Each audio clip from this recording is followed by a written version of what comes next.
As you know from circulating gamer news around the internet, or if you saw my previous video, Daybreak Games is currently taking legal action against The Hero's Journey, a highly successful private server developed by several members of the EQMU community. Since the initial news came out, THJ has remained up and running with their best intentions to move forward diligently with the proceedings, and we got an update which I will summarize quickly. If you want to read the full document, it is linked in my video description. Officially, the proceedings are over allegations of copyright infringement, violations of DMCA, trademark dilution, unfair competition, and breach of contract and unjust enrichment. They accuse THJ of circumventing technological protection, diluting EverQuest trademark, and generating revenue through donations. Daybreak has placed a temporary restraining order and preliminary injunction on THJ, aka a TRO, and filed motions to advance the proceedings to oral argument, and to apply a stipulated order on the TRO. The stipulations are as follows. THJ is suspended from updating the server with any major updates, such as the hardcore solo self-found they intended to put out recently, along with further mechanics, in-game items, and basically anything that isn't just tinkering with bug fixes and maintenance. THJ also must preserve and escrow all revenue from the donations, and not disseminate those proceeds, other than for professional services or other reasonable business expenses, as well as maintain records of it. They're also required to provide the accounting of those proceeds to counsel for Daybreak on a weekly basis, and Daybreak is also allowed to challenge the propriety of any dissemination, even to include as part of the damages they set forth in their complaint against THJ. THJ is also required to post to their Discord, which they have done already,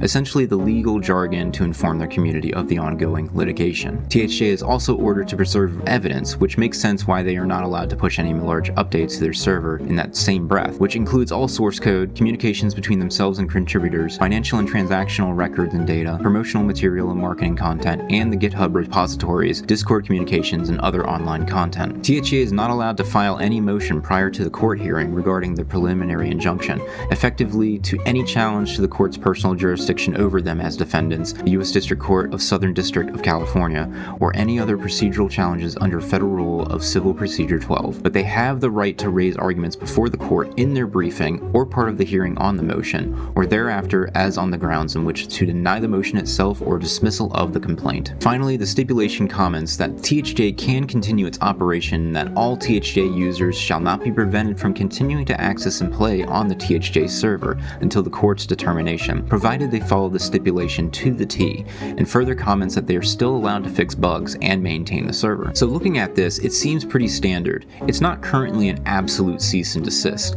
It leaves some wiggle room for everything to be analyzed and looked over, which is typical for most court cases. To speculate, and maybe it's wishful thinking, perhaps Daybreak themselves can open their eyes to what is happening in the EQMU community and take that as a sign to get with the times and to truly innovate with the EverQuest franchise, as Variant Interactive did 25 years ago in trailblazing the MMO genre alongside the titles like Ultima Online that led to the inevitable World of Warcraft standard of the 2000s MMO boom. All in all, I'm still playing on THJ and enjoying myself, with hope that this will only bring more energy to the EQMU community and their ability to overcome technical feats in modifying this timeless classic to meet the needs of its players. Thanks for watching, please like and subscribe, and if you have any more thoughts of your own, please share them in the comments. Until next time, folks.